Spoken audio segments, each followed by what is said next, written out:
இந்த படத்திலே ஒரு டயலாக் வரும், எதுக்கு ஆக்ஷன் வயலன்ஸ் எல்லாம் சும்மா சும்மா படம் எடுக்கிறீங்க, நல்லா எல்லாரும் என்ஜாய் பண்ணுற மாதிரி ஒரு படம் எடுங்களேன் அப்படின்னு மோகன்லால் கேரக்டர் பேசுவார்.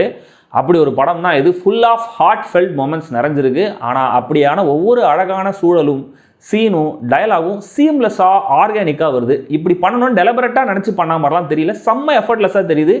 எப்பவும் போல் சீனுக்கு சீன் பொறாமையாகவும் இருந்துச்சு இந்த ரைட்டிங்கை பார்த்து. பர்டிகுலராக ஃபர்ஸ்ட் ஹாஃப் வந்து ஒரு பிளாஸ்ட், நான் ஸ்டாப்பாக சிரிக்க வச்சுட்டே இருந்தாங்க. இந்த சித்தாரே ஜமீன் பருக்கு அப்புறம் இவ்வளவு பாசிட்டிவாக நல்ல ஹியூமர் இருக்கிற படம்னா அது இதுதான்.